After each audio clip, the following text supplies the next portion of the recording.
So, good morning, everybody. I hope all of you are fine and doing great. So, my dear student, my dear friends, today we will discuss about the anemia. In this lecture, we will discuss about pathophysiology of anaemia, how anaemia develops. आज के इस lecture में हम केवल ये जानेंगे anaemia क्या होता है और एनीमिया कैसे डेवलप होता है। So this is known as pathophysiology. So in this lecture we will learn only about the development of anaemia, how it develops, why it happens. तो एनीमिया, सबसे पहले हम ये जानेंगे कि एनीमिया होता क्या है। तो एनीमिया एक ऐसी कंडीशन होती है जिसमें हीमोग्लोबिन कॉन्सेंट्रेशन घट जाता है। नॉर्मल हीमोग्लोबिन कॉन्सेंट्रेशन मेल में कितना होता है? मेल में मेल में हीमोग्लोबिन का लेवल होता है या नॉर्मल हीमोग्लोबिन कॉन्सेंट्रेशन होता है 13 टू 17.5 ग्राम पर डेसीलीटर। और फीमेल में कितना होता है? फीमेल में होता है 11.5 टू 16.5 ग्राम पर decilitre. This is the normal range. अब हम चलते हैं कि एनीमिया किसे बोलते हैं। जब हीमोग्लोबिन का कॉन्सेंट्रेशन 11 ग्राम पर डेसीलीटर से कम होने लगता है तो उस अवस्था को हम एनीमिया बोलते हैं। तो इसकी एक कोर डेफिनेशन है, significant reduction at least 10%, significant reduction in the concentration of hemoglobin in blood below the lower limit of normal for a particular age and sex of an individual। तो इस anaemia से क्या होता है? अगर haemoglobin का concentration घट गया तो क्या होगा? तो ये जब हीमोग्लोबिन का कॉन्सेंट्रेशन घट जाता है, रेड सेल काउंट घट जाता है, तो क्या होता है कि ब्लड की ऑक्सीजन कैरिंग कैपेसिटी घट जाती है और जिससे हाइपोक्सिया होता है और उस हाइपोक्सिया के कारण anaemia specific sign and symptom आने लगते हैं। इस स्लाइड में हम डिस्कस करेंगे ग्रेड्स के बारे में कि एनीमिया हम यूजुअली सुनते हैं, बहुत सीवियर एनीमिया है, माइल्ड एनीमिया है, मॉडरेट एनीमिया है, ये सब क्या होता है। तो एनीमिया की 4 ग्रेड होती हैं, grade 1, grade 2, grade 3 and grade 4। Grade 1 को माइल्ड एनीमिया बोलते हैं, grade 2 moderate anaemia, grade 3 severe anaemia और grade 4 life threatening anaemia. Mild anaemia कब कहा जाता है? जब हीमोग्लोबिन का कॉन्सेंट्रेशन 9.5 से 11 ग्राम पर डेसीलीटर के बीच में होता है, तो इस कंडीशन को माइल्ड एनीमिया बोला जाता है।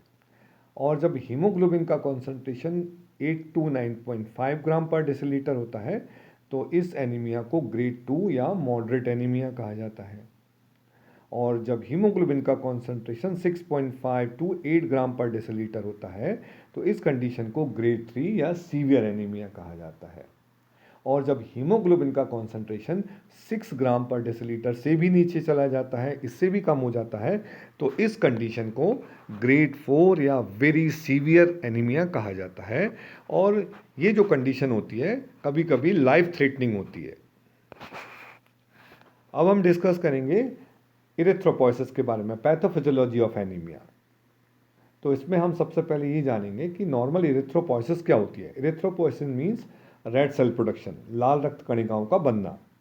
तो नॉर्मल इरिथ्रोपोइसिस क्या होती है और कहाँ होती है? नॉर्मल इरिथ्रोपोइसिस होती है red bone marrow of long bones, liver and kidney भी इसमें एक इम्पॉर्टेंट रोल प्ले करती है नॉर्मल इरिथ्रोपोइसिस में। अब हम ये जानेंगे कि जो इरिथ्रोपोइटिन नाम का हार्मोन होता है जो किडनी से निकलता है, कब निकलता है, क्यों निकलता है और इसका इम्पॉर्टेंट काम क्या होता है। तो इरिथ्रोपोइटिन एक हार्मोन होता है जो किडनी से रिलीज होता है और इसका एक बहुत महत्वपूर्ण रोल होता है। वो रोल है regulation of rate of erythropoiesis, regulation of rate of erythropoiesis. तो अब हम इस स्लाइड को अच्छे से समझेंगे कि इरिथ्रोपोइटिन किस तरह से रेट ऑफ इरिथ्रोपोइसिस को रेगुलेट करती है। जब भी ब्लड की ऑक्सीजन कैरिंग कैपेसिटी कम होती है, तो इस कंडीशन में किडनी से एक हार्मोन निकलता है और इस हार्मोन का नाम होता है इरिथ्रोपोइटिन। और ये इरिथ्रोपोइटिन हार्मोन होता है वो इरिथ्रोपोइसिस को बढ़ा देता है, इरिथ्रोपोइसिस को एक्सेलरेट करता है। और ये हार्मोन कहाँ पर एक्ट करता है? ये हार्मोन एक्ट करता है red bone marrow of long bones. और वहाँ पर जाके इरिथ्रोपोइसिस को बढ़ा देता है, और इरिथ्रोपोइसिस के बढ़ने से रेड सेल प्रोडक्शन बढ़ जाता है, और जब रेड सेल का प्रोडक्शन बढ़ जाता है तो ब्लड की ऑक्सीजन कैरिंग कैपेसिटी बढ़ जाती है, और इस तरह से जो हाइपोक्सिया के कारण साइन सिम्टम आ रहे थे एनीमिया के, वो सप्रेस हो जाते हैं, वो बंद हो जाते हैं। तो इरिथ्रोपोइटिन इस तरह से नॉर्मल इरिथ्रोपोइसिस को रेगुलेट करता है और इरिथ्रोपोइसिस की रेट को रेगुलेट करता है। अब हम समझेंगे पैथोजेनेसिस ऑफ एनीमिया कि एनीमिया कैसे डेवलप होता है। जैसा कि अभी हमने पहली कुछ स्लाइड्स में जाना कि जब हीमोग्लोबिन कॉन्सेंट्रेशन कम हो जाता है, आरबीसी काउंट कम हो जाता है, हेमाटोक्रिट लेवल गिर जाता है, तो एनीमिया डेवलप होने लगता है। इसके कारण क्या होता है, ब्लड की ऑक्सीजन कैरिंग कैपेसिटी कम होने लगती है, और इस ऑक्सीजन कैरिंग कैपेसिटी के कम होने के कारण बॉडी को हाइपोक्सिया होने लगता है, और जो बॉडी ऑर्गन होते हैं उनमें हाइपोक्सिया इंड्यूस इफेक्ट आने लगते हैं, और इस हाइपोक्सिया के कारण, हाइपोक्सिया इंड्यूस इफेक्ट के कारण साइन एंड सिम्टम आने लगते हैं पेशेंट को।